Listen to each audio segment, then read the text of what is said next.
नमस्कार दोस्तों, राधे राधे। आप लोग कैसे हैं? मैं आशा करता हूं कि आप लोग स्वस्थ होंगे, मस्त होंगे, एकदम फिट होंगे। आइए हम लोग बात करते हैं डायनाटेक V1000 के बारे में, क्योंकि बहुत सारे लोगों का कमेंट आता था कि सर्दी V1000 डायनाटेक के बारे में कुछ जानकारी दीजिए। तो मैं उसको आज लेकर के आप लोगों के सामने उपलब्ध हूँ। उसका सारा फॉल्ट के बारे में आप सभी को जानकारी दूंगा ताकि आप लोग आसानी से रिपेयरिंग कर सकें। तो आइए इस वीडियो को हम लोग शुरू करते हैं और समझते हैं। हमारे बोर्ड पर आप लोग देख सकते हैं, हमने पहले से लिख कर रखा है डायनाटेक V7000। इसके बारे में हम सभी को जानकारी लेना है। चलिए अब हम शुरू करते हैं। आपका ट्रांसफार्मर तक ओके है, पावर सप्लाई ओके है तो चैनल की बात में बात करें, और नहीं तो बोलिए तो हम पावर सप्लाई के बारे में भी बात कर लेते हैं। आप लोग कमेंट बॉक्स में लिख करके बताइएगा कि आप लोगों को हम आज तो बात करेंगे चैनल के बारे में, जो भी वहाँ फॉल्ट आता है उसके बारे में बात करेंगे। और यदि पावर सप्लाई में आप लोगों को कोई दिक्कत आ रहा है, ट्रांसफार्मर संबंधी भी दिक्कत आ रहा है, तो कमेंट बॉक्स में कमेंट करके बताइएगा। वहाँ का भी मैं एक पर्सनल वीडियो बना दूंगा ताकि आप लोगों को कोई दिक्कत नहीं हो। और नहीं तो हमारे पास जो फॉल्ट जनरेट हुआ है, हमारे पास फॉल्ट आया है ट्रांसफार्मर संबंधी, तो उसको मैं आज क्लियर कर देता हूँ। उसको जान लीजिए। आगे आप लोगों को कुछ फॉल्ट आया होगा, आएगा, तो आप लोग कमेंट बॉक्स में कमेंट कीजिए, हम उसके विषय पर भी एक वीडियो बना देंगे। देखिए हमारे पास डायनाटेक का एक मशीन आया था, जो चैनल वगैरह जल गया था, उसको हमने रिपेयरिंग किया। रिपेयरिंग करने के बाद उसका ट्रांसफार्मर सही भी था और ख़राब भी था। वो कैसे, उसको मैं शॉर्टकट में आपको बता देता हूँ। विस्तार में उस पर जब हम एक वीडियो बनाएंगे तो आप लोग उसको ज़्यादा समझेंगे, क्योंकि वैसा फॉल्ट आप लोग के पास आएगा, आप लोग पूछेंगे तो ज़रूर हम बताएंगे। वो ट्रांसफार्मर में क्या रहता है, आप लोग देखे होंगे कि दो रेड वायर रहता है, दो येलो रहता है और एक वाइट रहता है। तो वाइट बीच में समझिए वो ग्राउंडिंग का काम करता है, जिसको कॉमन हम लोग बोलते हैं।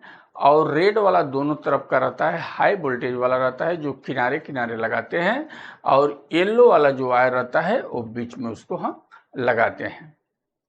इसमें क्या हो रहा था कि आप ग्राउंडिंग करके जब वोल्टेज नापेंगे तो रेड वाले में हाई वोल्टेज, इधर भी रेड वाले में हाई वोल्टेज और पीला वाले में लो वोल्टेज बताएगा। लेकिन हमारा वो ऐसा हो गया था ट्रांसफार्मर शॉर्टिंग कि पीला वाला भी में वही सप्लाई, रेड वाले में वही सप्लाई, ऐसा हो गया था। उसका गणित नहीं मालूम गिर रहा था। जब बाहर निकाल के मैं नापता था तो सही बताता था, फिर सेट में लगाता था तो सेट में गड़बड़ी हो जाता था। तो इस परिस्थिति में भी वो बीमारी आता है। उस पर हम कभी डिटेल में एक वीडियो बना देंगे ताकि आप लोग समझ लेंगे। और नहीं आप लोगों के पास ऐसा कुछ फॉल्ट आएगा तो आप लोग कमेंट कीजिए, फिर हमको वीडियो बनाने में अच्छा लगेगा। कहते हैं कि जब आदमी अटकता है वहाँ पूछता है तो बताने पर उस चीज़ को समझ में आता है और वो समझता भी है भली भात। ऐसे जब सामने कुछ फॉल्ट नहीं आया, उसके बारे में ज़्यादा मैं कुछ बोल भी दूँ तो आप लोगों को समझ में नहीं आएगा, क्योंकि हमारे सामने जो आया था वो हमारे दिमाग में गूंज रहा था। 21 से कटकरी का वो फॉल्ट था, कैसे वो मेरे को परेशान किया, वो मेरे माइंड में पूरा घूम रहा है। आप लोग भी कभी वैसे फॉल्ट में अटकेंगे भटकेंगे तो कमेंट कीजिएगा, हम जरूर कोशिश करेंगे बताने के लिए। चलिए आज भी 7000 आउटपुट बोर्ड के बारे में हम लोग समझेंगे। आइए मैं इस बोर्ड को आपके सामने हाजिर करता हूं। अब देखिए ये हमारा V7000 का सर्किट है। इसमें क्या होता है, जो ट्रांसफार्मर से हमारे वायर आते हैं, यहाँ लिखा हुआ है रेड, आप देख सकते हैं। मैं बोर्ड पर की स्क्रीन भी बड़ा करके दिखा रहा हूँ। Yellow, white, yellow, red. अब ये रेड वाला जो है ये दोनों साइड लगेगा तो एक ब्रिज के एसी वाले पॉइंट पर चला जाएगा। रेड वाला हाई वोल्टेज का रहता है यानी समझिए इसमें 130 वोल्टेज है।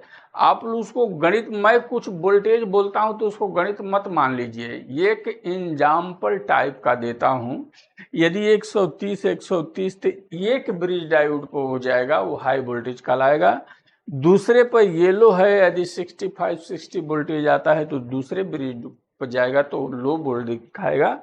और ये व्हाइट वाला है जो हमने ग्राउंड है, वो ग्राउंड बता दिया। इस टाइप का भी 7000 का डिजाइन रहता है। अब समझिए जैसे यहाँ हमने रेड वायर डाल दिया, यहाँ रेड वायर डाल दिया तो एक ब्रिज पर चला गया एसी वाले पॉइंट पर, वहाँ से डीसी सप्लाई बन करके हमारा हाई लो वोल्टेज बन करके तैयार हो जाता है। इसी तरह येलो वाला जो लो वोल्टेज बन के तैयार हो जाता है और ये हाई वोल्टेज बन के तैयार हो जाता है। यही वायर देखिए निकला हुआ है, तो हमारे पावर सप्लाई में जो फिल्टर लगे हुए हैं वहाँ ले आकर के इसे हम बैठाते हैं तो फिल्टर करने के लिए तैयार हो जाता है। यहाँ सप्लाई निकाल करके हम वहाँ दे देते हैं, जो कि 4 फिल्टर आप लोग देखे होंगे एक साइड में लगा रहता है और 4 फिल्टर एक साइड में लगा रहता है, तो एक चैनल का 4 फिल्टर हो जाता है, एक साइड का 4 फिल्टर हो जाता है। इसी तरह इसका डिजाइन रहता है। ठीक, ये बात आप लोगों की जहन में आ गया तो मैं आगे बढ़ूं। ये ब्रिज डायोड तक देख लिए। ब्रिज डायोड भी बहुत ही इसका शॉर्ट होता है डायनाटेक में, और आप लोग देखे होंगे कि डायनाटेक में ज़्यादा मेंटेनेंस नहीं आता है, जलता भी है तो ट्रांजिस्टर वगैरह ज़्यादा नहीं मारता है। ये टेक्नीशियन के लिए बहुत फायदेमंद चीज़ होता है कि उसमें कुछ कमाने के चांस बनता है। डायनाटेक बहुत ही बेहतरीन मशीन है और बजने में भी बहुत अच्छा है, क्वालिटी भी बहुत अच्छा देता है और मेंटेनेंस ज़्यादा नहीं निकालता है। इसमें प्रॉब्लम क्या क्या आता है ये चीज़ें आप लोगों को मैं दर्शाने की कोशिश करूँगा, और इस हिसाब से आप लोग रिपेयर करेंगे तो फटाफट मिल जाएगा इस चीज़ को। आइए हम लोग आगे बात करते हैं। ये ब्रिज डायोड हो गया, यहाँ सप्लाई जनरेट हुआ, हमने इसको दे दिया, वहाँ से फिल्टर होना चालू हो गया। अब आप लोग देखे होंगे कि यहाँ ये मॉसफेट लगता है और एक डायोड लगता है दोनों तरफ। मॉसफेट का नंबर होता है 3710 और डायोड का नंबर कई तरह का रहता है, उसमें कुछ क्लियर नहीं कर पाएंगे। 20 भी रहता है और उसके ऊपर नीचे वाले भी नंबर भी रहते हैं, और डायोड ज़्यादा वो फेल होकर के नहीं आता है, लेकिन ये मॉसफेट बार बार जलता है। ये चीज़ आप लोगों को मिला होगा, जब भी मशीन शॉर्ट होता है तो ये मॉसफेट उड़ाई देता है। बाकी कभी कभी 1-2 ट्रांजिस्टर भी उड़ जाते हैं, ज़्यादा ट्रांजिस्टर इसमें उड़ते नहीं हैं। इसमें फॉल्ट क्या आता है, ये सारी चीज़ें आप लोगों को मैं बताने की कोशिश करूंगा कि ताकि आप लोगों को रिपेयर करने में हेल्प मिलेगा। ठीक है, अब ये मशीन यदि शॉर्ट होके आता है तो हमने बता दिया कि ये मॉसफेट इधर का भी शॉर्ट हो जाता है, इधर का भी शॉर्ट हो जाता है, 1-2 ट्रांजिस्टर शॉर्ट हो जाते हैं। वो शॉर्टिंग छुड़ा दिए, मशीन चालू होने के लिए जब रेडी होता है तो उसमें तकलीफ क्या आता है, आपका 15 वोल्ट कभी कभी नहीं बनता है, और कभी कभी जो हमारा रेगुलेटर सप्लाई बन करके इधर से इस ट्रांजिस्टर पर 60 से 65 वोल्ट सीरीज में हम लोग नापते हैं तो बनता है, वो वोल्टेज कभी कभी बढ़ जाता है। एक साइड का 60 वोल्टेज दिखाएगा तो एक साइड का करीबन 80 वोल्ट हो जाता है, 100 वोल्ट हो जाता है। उस परिस्थिति में आपको क्या चेक करना है, पहले चलिए यहीं से हम शुरू करते हैं फिर आगे बढ़ेंगे, क्योंकि यहाँ जब वोल्टेज वगैरह हम क्लियर कर लेंगे तभी हमको मशीन रिपेयर करने में मज़ा भी आएगा। अब उसमें रहता क्या है, जैसे समझिए एक साइड का वोल्टेज आपका 60 वोल्ट से 65 वोल्ट सीरीज में हमारा सही बता रहा है, और दूसरे साइड का वोल्टेज आगे पीछे हो गया है, तो उसमें वो पलटी मारिएगा। उसमें एक एसएमडी आईसी लगा हुआ है जिसका नंबर रहता है 3111 करके, यही नंबर रहता है। वो आईसी भी कभी कभी फेल हो जाता है, और वहाँ पर 2 एसएमडी ट्रांजिस्टर लगे हैं एनपीएन पीएनपी, वो भी फेल हो जाते हैं, तो ये सप्लाई गड़बड़ हो जाता है। ज़्यादातर को फेल नहीं होते हैं, लेकिन होते तो हैं, क्योंकि हमारे को कई बार वो फॉल्ट मिला है। तो एसएमडी ट्रांजिस्टर वो चेक कर लीजिए, आईसी चेक कर लीजिए, वो वोल्टेज वहाँ से सही हो जाता है। उसके बाद शॉर्टिंग आपने छुड़ा लिया, ट्रांजिस्टर कोई शॉर्ट हो गए तो निकाल लिए, क्योंकि इसमें एक भी ट्रांजिस्टर शॉर्ट होता है तो सारा ट्रांजिस्टर शॉर्ट दिखाता है। आप लोग इस चीज को भी ध्यान रखिएगा। और एक चीज और भी मैं आप लोगों को आज बता दूं, नहीं तो जाने दीजिए, उस चीज को नहीं बताता हूं, नहीं तो आप लोग कंफ्यूजन होंगे। इसी के बारे में जान लीजिए, वो दूसरे वीडियो में हम उसका विषय रहेगा तो बताएंगे, क्योंकि मैं ये नहीं चाहता हूं कि आप लोग कहीं कंफ्यूजन में पड़े। चलिए इसी के बारे में जानिए। ये ट्रांजिस्टर जो लगे हैं एनपीएन पीएनपी ट्रांजिस्टर हैं 52001943। इसमें कलेक्टर और इमीटर पर सप्लाई आते हैं, और कलेक्टर बोल रहा हूँ, बेस और इमीटर पर अपना सप्लाई दिया जाता है, और कलेक्टर जो रहता है वही स्पीकर में चला जाता है। दोनों साइड का कलेक्टर रेजिस्टर द्वारा, ये 5 वाट का जो रेजिस्टर लगाए हैं इससे ज्वाइन करके हमने स्पीकर में वो दिया जाता है, और बेस और इमीटर पर हमारा सप्लाई बनता है। ये इसका थ्योरी है V7000 का। अब इसमें होता क्या है, फॉल्ट क्या जनरेट होता है, जब हमारा सप्लाई इधर से सही हो गया फिर भी मशीन प्रोडक्ट से बाहर नहीं निकल रहा है, तो इसका आप 15 वोल्ट प्लस माइनस चेक कर लीजिए, बन रहा है कि नहीं बन रहा है। हाँ, तो इसमें एक SCR लगा रहता है जो रिले टाइप का काम करता है, उस भी बहुत शॉर्ट होकर के आता है, उसको भी आप लोग चेक कर लीजिएगा। और एक 18 वोल्ट का जो आईसी लगा रहता है वो भी इसमें लगा रहता है, हीट सिंक में बांधा रहता है। वो तो जल्दी ख़राब नहीं होता है, लेकिन बाई चांस कभी ख़राब हो तो वो भी चेक कर लीजिए। लेकिन SCR जरूर फूंक के आता है जब मशीन शॉर्ट होता है, उसका दूसरा SCR डाल ही देना है। उसका रिले टाइप का वो इस मशीन में वो काम करता है। इस चीज़ को आप लोग भली भांति जान लीजिए। अब इसमें क्या होता है, यहाँ जो जीनर डायोड लगे रहते हैं, जब शॉर्ट होता है तो जीनर डायोड को आप लोग परफेक्ट अच्छी तरह से चेक कर लें, वो भी शॉर्ट होकर के आते हैं। उसके बाद प्लस माइनस सप्लाई बना लेना है, क्योंकि इस मशीन में प्लस माइनस सप्लाई बहुत ही मायने रखता है, उसी पर सब गेम रहता है। क्योंकि इसमें ज़्यादा ट्रांजिस्टर वगैरह नहीं जल के आता है, मैंने आपको पहले ही बताया, फिर से बोल दे रहा हूँ। इसका मोस्फेट शॉर्ट होगा, उसके बाद ब्रिज डायोड शॉर्ट होता है, और ये जीनर वगैरह शॉर्ट होते हैं। उसके बाद ये SCR शॉर्ट होता है। बाकी ट्रांजिस्टर बहुत कम जल कर आते हैं, इस चीज़ को आप लोग समझ लीजिएगा। इसमें से एक भी ट्रांजिस्टर शॉर्ट होता है तो बाकी सारे ट्रांजिस्टर शॉर्टिंग बताते हैं, ये भी मैं 2 बार बोल चुका हूँ, आप लोग ये चीज़ ध्यान में रखिए। अब आते हैं, हम 15 वोल्ट सप्लाई की बात कर रहे थे। 15 वोल्ट सप्लाई इसका किधर से बन रहा है, इधर से देखिए, इधर से आपका 60 वोल्ट यहाँ बनेगा, प्लस 60 वोल्ट यहाँ माइनस यदि बन रहा है, तो इस साइड में 15 वोल्ट प्लस माइनस बनना चाहिए। ये रेजिस्टेंस लगा हुआ है, देख सकते हैं आप लोग, 3 के 3 रहता है। देखिए ये रजिस्टर ज़्यादा ज़्यादा सा है, 2-3 वाट का लगाएंगे तो चलेगा, 3 वाट का रहता है लमसम।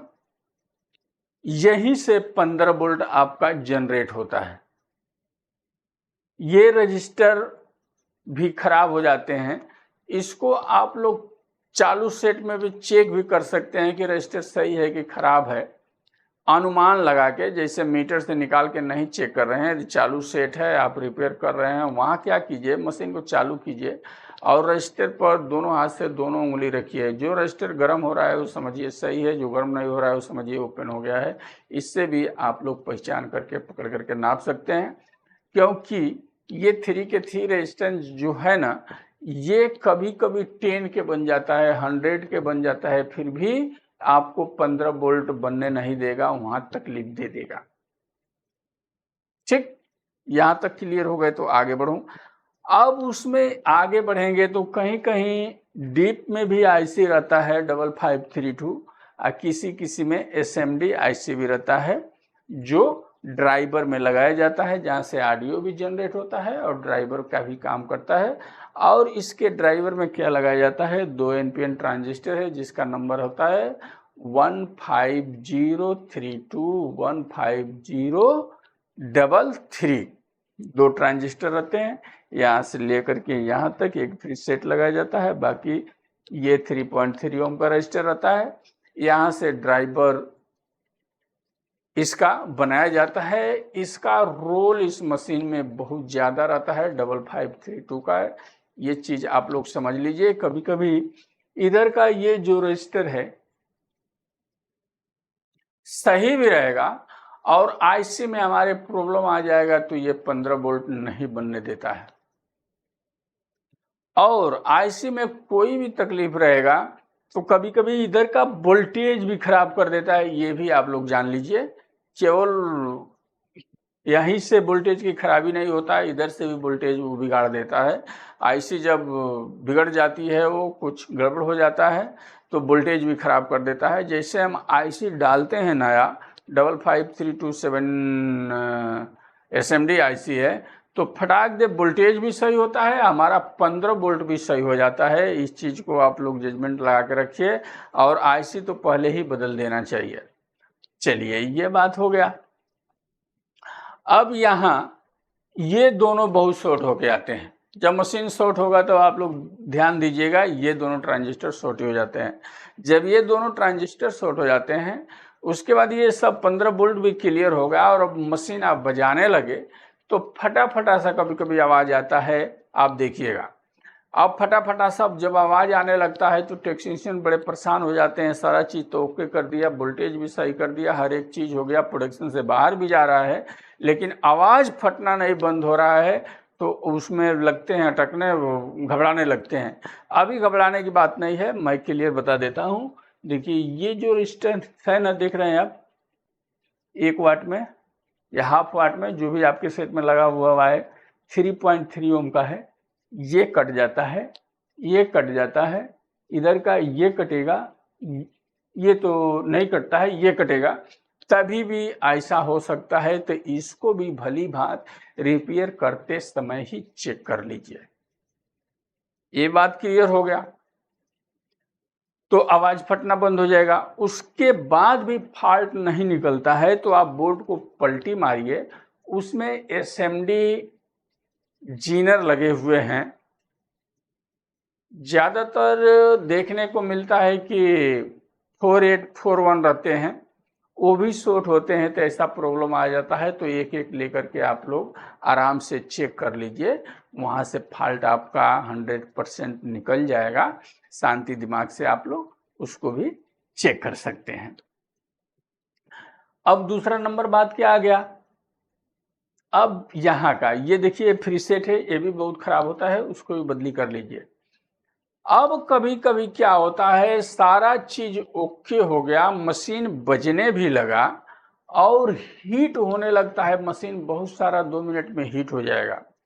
मेन में यदि आप बजा रहे हैं तो उसको क्या करना है, पहले आप सीरीज में डालिए और सीरीज में जैसे डालेंगे तो पहले सीरीज लो होगा, उसके बाद मशीन ऑन हो जाएगा। उसी पर आप जब ऑडियो देंगे, बजाना चालू करेंगे तो जैसे जैसे आवाज़ खोलेंगे वैसे जैसे सीरीज बढ़ता है, उस परिस्थिति में बढ़ रहा है और फिर आप वॉल्यूम को डाउन कर रहे हैं और सीरीज बंद हो जा रहा है तो समझिए मशीन आपका ओके है, आप मेन में लगा करके बजा के दे सकते हैं। और कभी कभी क्या होता है, आपने सीरीज में डाला, सीरीज लो हुआ, उसके बाद आप वॉल्यूम वगैरह नहीं बढ़ा रहे हैं, फिर भी आपका धीरे धीरे धीरे धीरे सीरीज फूलने लगा, बढ़ने लगा, तो उस परिस्थिति में बहुत सारे टेक्नीशियन परेशान हो जाते हैं। हमारे पास इसके लिए कमेंट आना चालू होता है, फ़ोन भी कोई कोई जो नंबर रखे हैं कर देते हैं। अभी तो फ़ोन से मैं बहुत परेशान हो जाता हूं तो फ़ोन बंद करके ही रखता हूं। इसके लिए मैं बोलता हूं, आप लोगों को जो भी प्रॉब्लम है, जो भी परेशानी है, कमेंट बॉक्स में कमेंट करके ही पूछें और फ़ोन नंबर ना मांगें और फ़ोन पर ज़्यादा मेरे को डिस्टर्ब नहीं करें, तो आप लोगों के लिए भी अच्छा रहेगा और मेरे लिए भी अच्छा रहेगा। मेरे भी काम करने में दिल लगेगा, आप लोगों को बताने के लिए भी दिल लगेगा। इसलिए हम सारे समय फ़ोन पे लगे रहेंगे तो न हम अपना भी काम कर पाएंगे, न आप लोगों के भी लिए कुछ कर पाएंगे। इसलिए फ़ोन पे ज़्यादा डिस्टर्ब नहीं करना है। आप लोग तो खुद समझदार हैं, आप लोग समझ सकते हैं मेरी परेशानी को। चलिए विषय पे आते हैं। जब सीरीज आपका फूलना चालू हो जाए तो आप लोग वहां क्या करेंगे? कमेंट करके भी बताइएगा और मैं फॉल्ट भी आप सभी को बता देता हूं। जो मैं आज फॉल्ट बताने जा रहा हूं आप लोगों को बहुत ही बेहतरीन फॉल्ट है। ऐसे फॉल्ट में कभी आप लोग फंसेंगे नहीं। ये हमारे अनुभव की चीज़ है जो आप लोगों के सामने मैं शेयर कर रहा हूं। देखिएगा, ये जो लगा हुआ है ये 2 ट्रांजिस्टर, इसके बीच में 2 डायोड लगा हुआ है। जैसे आपने मशीन को लगाया, मशीन आपका प्रोडक्ट से बाहर गया, बज भी रहा है, लेकिन आपका सीरीज बढ़ने लगेगा। वो संकेत क्या देता है कि जब आप मेन में डालेंगे तो आपका ट्रांजिस्टर गर्म होना चालू हो जाएंगे, यानी मशीन लोड ले रहा है। उस परिस्थिति की बात मैं बता रहा हूं। पहले इस फ्री सेट को बदली करके सेट कर दीजिएगा। यदि घुमाने पर ये बल्ब डाउन हो गया और वहां पर रुक जा रहा है तो ठीक है, ओके है। नहीं तो ये दोनों डायोड आप बदल दीजिएगा, मशीन आपका फ्रेश होकर के चलेगा। ठीक है। कभी कभी मशीन आपका एकदम ओके रहता है और इसमें एक छोटा सा रिले लगा हुआ है, आपको मैं दिखा सकता हूं इधर, जो ऑन नहीं होता है। उस परिस्थिति में क्या करेंगे? कभी कभी ये फॉल्ट आता है, उसको भी मैं ध्यान में आ गया तो मैं बता देता हूं, नहीं तो मैं तो आगे बढ़ गया था। कभी कभी ऑन नहीं होता है तो वहां एक छोटा ट्रांजिस्टर लगा होगा 3 पिन का, उसके बेस से लेकर के इमीटर पर एक 470 के का रेजिस्टेंस मार देंगे तो चालू हो जाता है। कभी कभी सेट में ऐसा परेशानी हो जाता है, सारा बनाने के बाद भी कभी कभी ऑन नहीं होता है, यानी उसको कुछ पल्स ऐसा नहीं मिलता है कि ऑन नहीं होता है, स्विचिंग नहीं होता है। तो वहाँ तक 470 के का रजिस्टर मार करके भी चालू करके आप लोग दे सकते हैं। ऐसा भी फॉल्ट इसमें आता है। चलिए, ये बात समझ में आ गया। अब एक चीज और आप लोगों को मैं बता दूं, इस वीडियो को एंड करूंगा। बड़ी काम की बात है, उसको भी आप लोग जान लीजिए। अब समझिए, जिस सेट में, अब इसकी बात हटा करके दूसरे की बात मैं कर लेता हूं। जिस सेट में आपका बेस वाला ट्रांजिस्टर के आउटपुट के जो ट्रांजिस्टर है, बेस वाला पिन है, उस पर बेस बाइलिंग वोल्टेज मिल रहा है, कलेक्टर पर आपका सप्लाई मिल रहा है और इमीटर स्पीकर पर चला जाता है। तो वो तो आपकी बात समझ में आ गया कि चलिए, कलेक्टर पर हमने जितना वोल्ट के सेट है उतना वोल्ट सप्लाई दे दिया, इमीटर को 5 वोल्ट का रेजिस्टेंस लगा करके स्पीकर पर दे दिया और बेस बाइलिंग का जो सप्लाई है हमने आधा वोल्ट वो बेस बाइलिंग दे दिया और सेट को आप बना ले जाते हैं। लेकिन इन सब सेटों में क्या होता है, आपके कलेक्टर चला जाता है स्पीकर पर और बेस और इमीटर पर सप्लाई आता है, हमारा वोल्टेज आता है। तो वहाँ बेस बाइलिंग आप कैसे नापेंगे मीटर से कि कितना बेस बाइलिंग हो रहा है कि हमारा मशीन अच्छी तरह से बचे, उसको कैसे सेट करेंगे? इस चीज को आप सभी को मैं बता देता हूं, आप लोग समझ जाइए। उसका बेस बाइलिंग इस ट्रांजिस्टर से भी नाप सकते हैं। एक पिन ग्राउंड करके इस ट्रांजिस्टर के इमीटर पर जो वोल्टेज रहेगा वो बेस बाइलिंग हो जाता है। यहाँ से भी चेक कर सकते हैं प्लस माइनस, और कभी कभी यहाँ सही बताएगा लेकिन इसका वोल्टेज गड़बड़ हो जाएगा ये दोनों साइड का, तो आपका मशीन बहुत हीट होने लगेगा और कुछ देर चलता है और ऑर्डर मशीन उड़ जाता है, फिर आपके पास रिपीट कंप्लेन आ जाता है। उस परिस्थिति में आप लोगों को वोल्टेज परफेक्ट सेट करना है, तो मैं आप सभी को फंडा आज बता देता हूं। देखिए, यहाँ वोल्टेज आपका सही है तो आप लोग क्या कीजिए, मीटर का दोनों वायर लीजिए और मशीन का वॉल्यूम कंट्रोल को बंद कर दीजिए दोनों साइड का, बंद करने के बाद एक वायर इसके इमीटर पर रखिए और एक वायर बेस पर रखिए। बेस और इमीटर पर जब वायर चिपका के रखेंगे, आपका जो वोल्टेज वहाँ जनरेट होता है वही समझिए कि बेस बाइलिंग वोल्टेज है। और वो वोल्टेज 4 मिली 4-5 तक रहना चाहिए। यदि वो 55 और 60 तक जाता है तो समझिए खराब है। 50 के नीचे रहेगा तभी सही है, यानी आधा वोल्ट के नीचे होना ही चाहिए, तो आपको मशीन एकदम क्लियर बजेगा। यदि 60 के ऊपर जाएगा तो बहुत हीट होना चालू हो जाएगा। वो वोल्टेज आपको कहाँ चेक करना है, फिर से मैं बोल देता हूँ, एक बेस पे लगाइए और एक वायर इमीटर पे से लगाइए, दोनों ट्रांजिस्टर पर इधर लगा लीजिए और इधर का चेक कर लीजिए। यदि दोनों साइड का क्लियर है तो बिंदास आप मशीन को हीट सिंक में फिट करके दीजिए। कस्टमर को बोलिए कि ले जाओ, बिंदास बजाओ, कोई भी तकलीफ नहीं आएगा। यदि ये वोल्टेज गड़बड़ है तो आपका मशीन समझिए कि फॉल्ट में है। उसको उस परिस्थिति में आपको यही ड्राइवर सेक्शन में चेक करना है, जो भी रहेगा आप लोग निकाल सकते हैं, क्योंकि ये फॉल्ट बहुत ही गंभीर फॉल्ट है जो आप सभी को हम आज दर्शाया बताया।